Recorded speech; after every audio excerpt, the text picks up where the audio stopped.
Hello, I'm Callum Dilietto, and this is the second season of the Flock Together podcast in partnership with Oman Convention Bureau.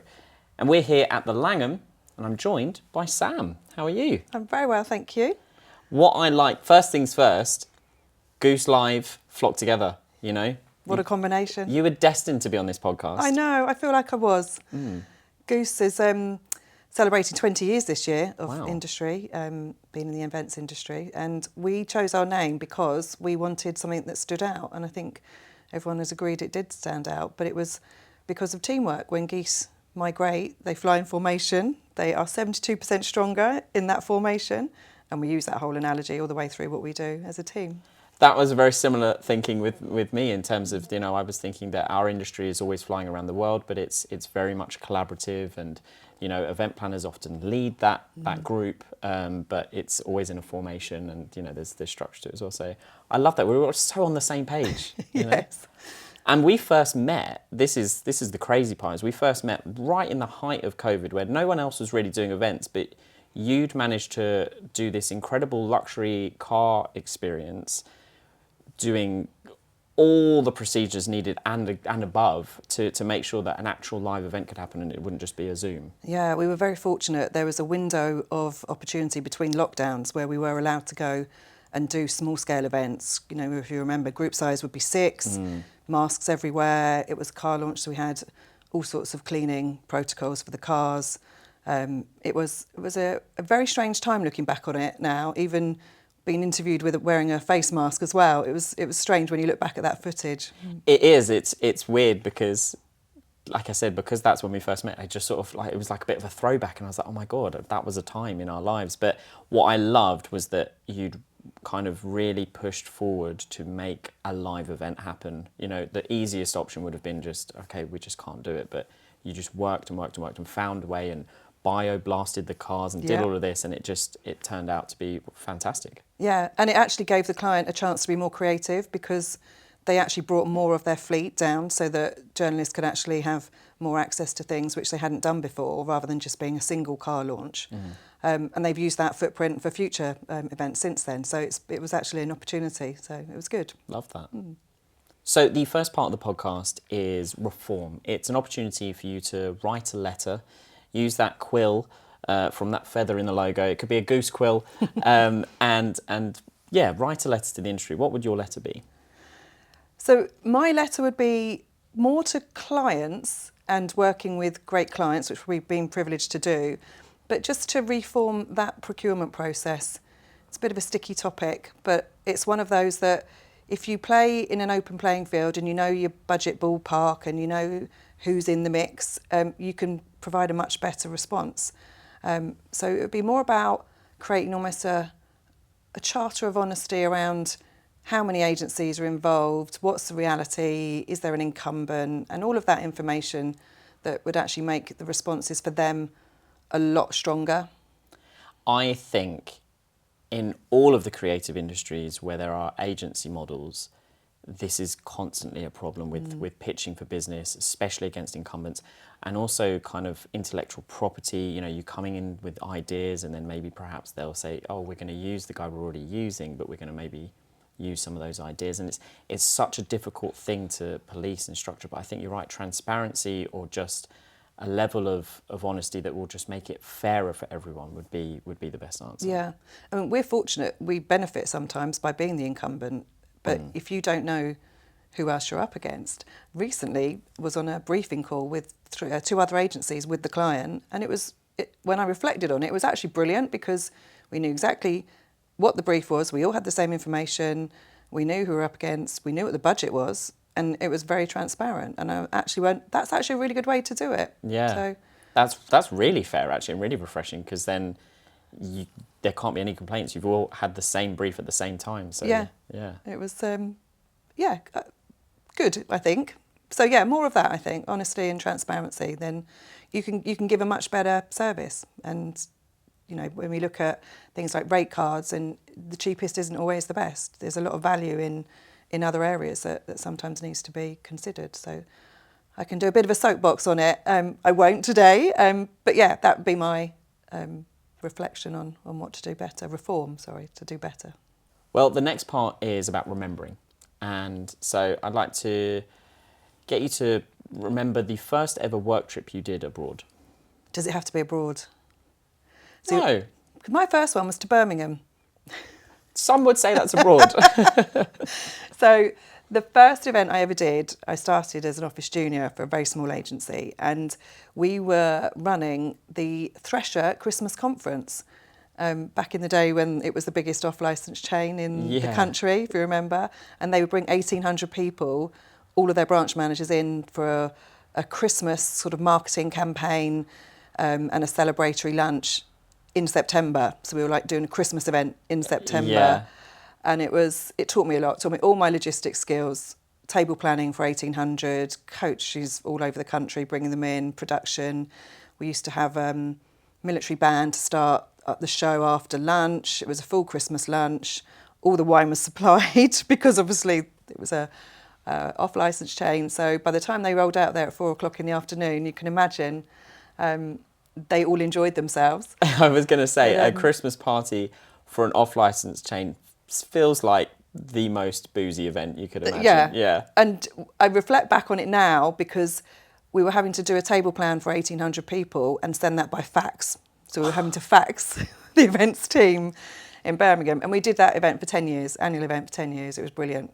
So, yeah, that was my first trip ever, was to Birmingham. That's really cutting your teeth, having to do things like that by a fax, because now you would just have like a shared drive and it just updates automatically, but faxing back and forth. And then what was the most recent work trip you went on? So recent was Palm Springs as a pre-trip to IMEX in Vegas, just at the back end of last year, which was actually really good because it was with a group of agency leaders, and over the years it's been really good to form community, a bit like what you're doing here. You become part of a community that you didn't even know existed. We had a great time. We drove from Palm Springs up to Vegas and then enjoyed the show itself with all the networking and meeting work friends as well. So yeah, that was a really good highlight from last year. That's my favourite thing about IMEX Vegas is exploring the rest of the states. I try to do a destination either before or after in and around the states that I haven't been to, explore another city or another state. And it's great because I feel like often I don't think, I'm just going to go to the US, but yeah, doing like a twin destination trip when you're already part of a work exhibition or something. And when you're flying that far, yeah, make it worthwhile, yeah.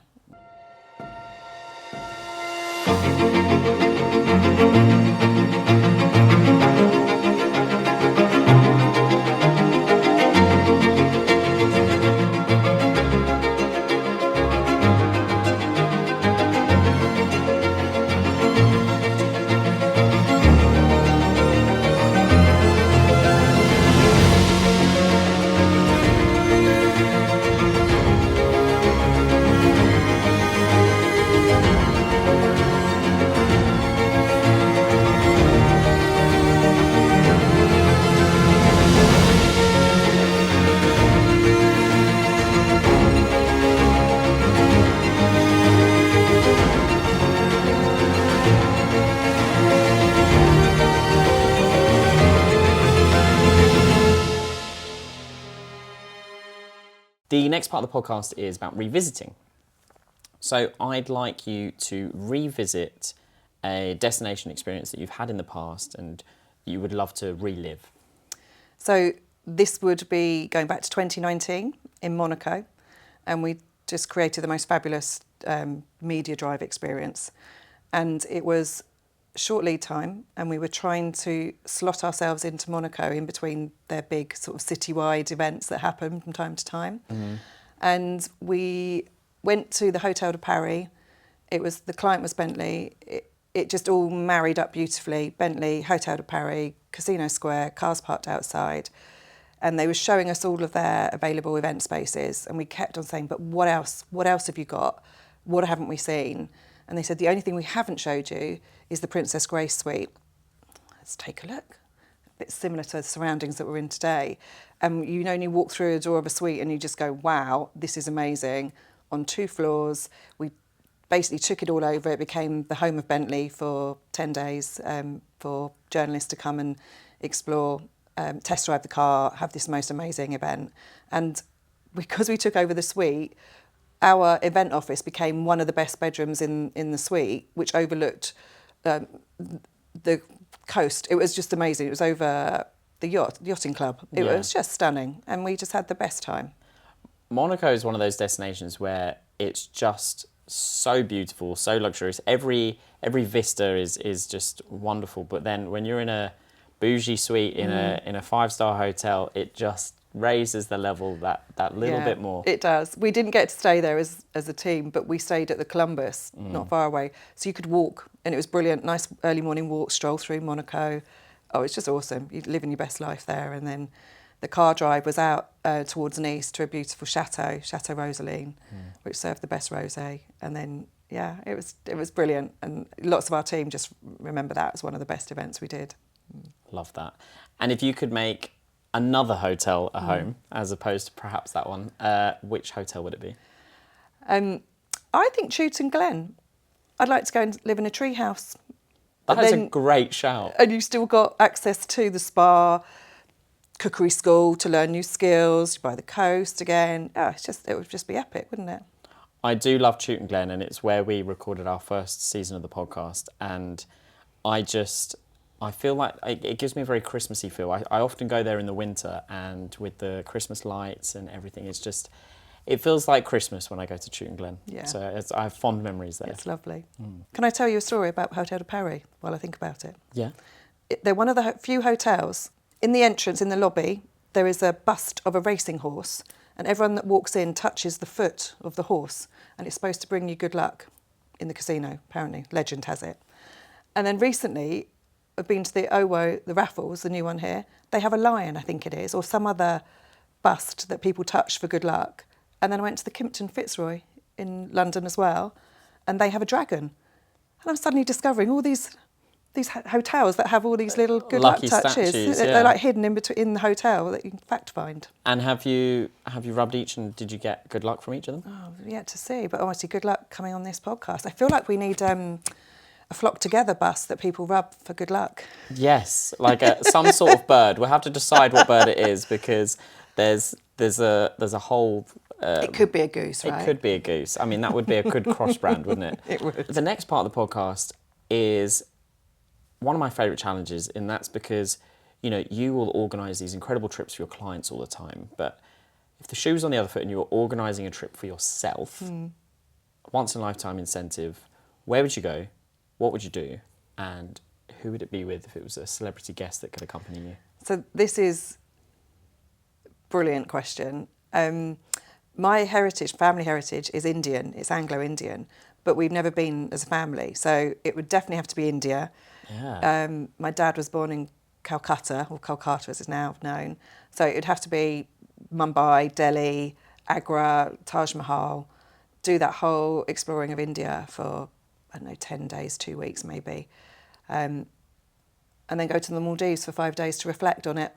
Love that. as a 2-center option, that would be it. Yeah. I'm desperate to go to India, to be honest. I would absolutely love to. It's right up there on the top of my bucket list to visit, because I just think it's just so rich in culture. Yeah. Yeah. So that would be mine. And I don't know who I'd take with me, but the one thing that stands out is Princess Diana when she sat outside the Taj Mahal, and I think she would be an epic travel partner with stories and just community that she brings. And so I think that is the best answer I've had so far. No way. It's very classy as well, and that's a great choice there. Nice. Yeah. Well, Princess Diana, you, Taj Mahal, that is a dream. That is a shot, right? The final part of the podcast is a quickfire round. I'm going to ask you these questions, and you must answer at speed. Okay. Packing, last minute or week before? Last minute. Same. You didn't even hesitate. You were like, no, it's definitely last minute. Carry on or check in? Depends on the duration, but carry on. I like to take a lot, so always be prepared. Airport lounge or shopping? Shopping. Aisle or window seat? Window. City or nature? City? That's a tough one. It is a tough one. Yeah. I feel like both have such good, some people are just hardcore nature or hardcore city, but yeah, I can see that. Lay-in or early start? Lay-in. Same. Poolside or seaside? Poolside. Planned or spontaneous? More planned. It's the best question to ask an event planner, because everyone wants to say spontaneous, but then the event planner inside them is like, but I have to make sure things are You going. have to have a framework, and then if there's space to be spontaneous. That's how I'd answer it. I like that. Breakfast, hot or cold? Hot. And hotel room service or restaurant? Restaurant.